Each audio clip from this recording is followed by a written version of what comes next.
Val Wellbanks. This is Helen Budovic, where I play the cello, Helen plays the flute, and this is Olga Shcheshko, who plays the piano. And we all hail from very different parts of the world. I'm originally from Canada, from Quebec, I'm French-Canadian.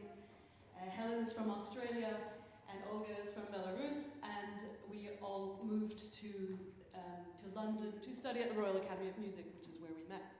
We started the ensemble in 2009, so we now, with about 15 years of retrospective, we're able to see how the landscape has changed in the last 15 years, how people's reactions have changed as well to, what is a flute-cello-piano ensemble. When we started off, some people were a little bit confused, and to see how we fit into a kind of wider lineage and a wider landscape of chamber music today. We'll give you a kind of brief overview of how the flute, cello, and piano ensemble evolved, how that's very closely linked with the evolution of our individual instruments. Why is flute, cello, piano still so unfamiliar? Is it the lack of a catchy name or a lack of a sensible name that leaves things open to confusion? And the other question that we still get asked is, do you have much repertoire? And so the answer is yes, there's a wealth of repertoire that hasn't been stolen from the violin. It is a genre in its own rights, and as Val mentioned before, it has its roots in the classical era.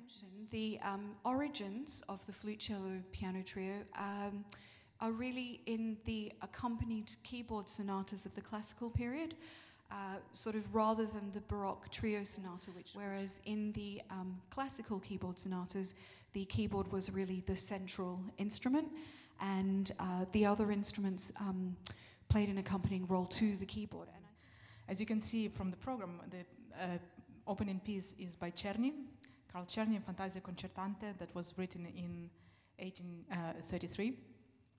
And Czerny was an Austrian composer, pianist, and teacher with Czech origins, and he composed over 1,000 different pieces for chamber groups and orchestra and piano. And of course, he's most famous to pianists as the author of numerous books of studies that we go through as children.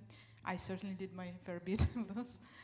So he can be considered the father of modern piano technique, and many of actually even current pianists of the 20th and 21st century, many more, can trace their teaching lineage back to Czerny. It's interesting that Czerny's years, so he was born in 1791 and died in 1857, so it really coincides with this rapid development of keyboard, of piano. So he can be considered father of modern piano techniques only because it kind of really his life went in parallel with the development of the piano.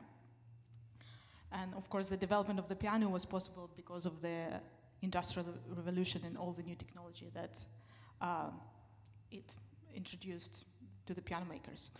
So, piano makers were at the cutting edge of technology at the time. And of course, all of that make piano equal to flute and cello, and all of a sudden we can play together. So I think, as you say, before that it wasn't really possible for the piano to. And the chamber music is all about, it's about not just being equal, but being able to not to play alongside, but play together and produce this novel sonority as a group. The further evolution was driven by composers, by performers, by the new available materials, and actually by the limitations of our own human auditory system. This point where the Czerny was written coincides with the cello at this point is still held mostly between the calves or leaning on, let's say, a little footstool, but the fingerboard has been inclined by this point and elongated, so higher position work is possible. And then you have the likes of Boccherini, for example, these virtuoso cellist composers who have made the thumb position their own, where all of a sudden, as cellists, we can play equal to the virtuosity of a violinist. There's a real peak in the number of works written between 1780 and 1820, with a really sharp decline after 1840. So I think we could almost go as far as to say that the genre became extinct, really, in the latter half of the 19th century, and there are only two works, one by Louise Farrenc and one by Doppler. And then suddenly in 1900, Mel Bonny wrote for the flute, cello, piano, and then from then on there's a big revival, first in France, then in America. Louise Farrenc in 1856 wrote a large-scale work, Trio in E minor, Opus 45, and that's kind of one of the only pieces that exists around that time that was written for flute, cello, piano.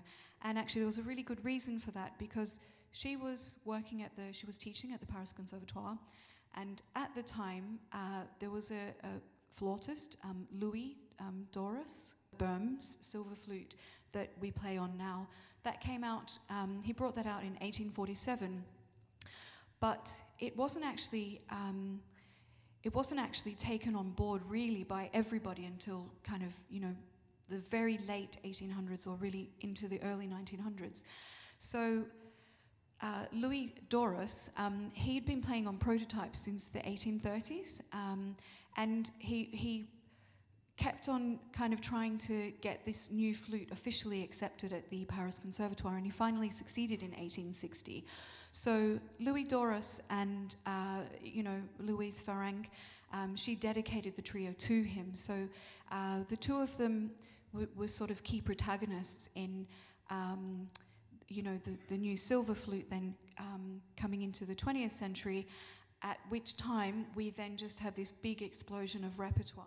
If we could track who is in the lead, in these kind of this evolution, all of these changes I think could probably be tracked somehow to our repertoire. So if we take Haydn's three trios that were composed specifically for flute, cello, and piano in the 1790s, where we get this, the cello is often playing in unison with the left hand, the flute often in unison with the right hand.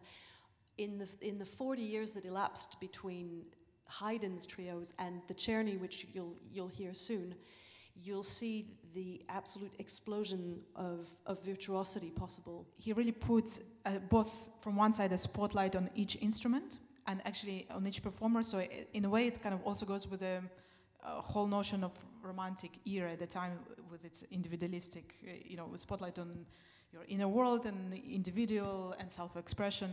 But from the other side, we're like a mini orchestra, because we have woodwind, string, and piano, which pretends to be everything else but piano. We're always told to play like cello, sing like a voice, sound like a brass. Which is a really nice, I think it's the thing that we enjoy most about our instrumental combination, is this kind of unique perspective of the mini orchestra, that we encompass so many different types of sound.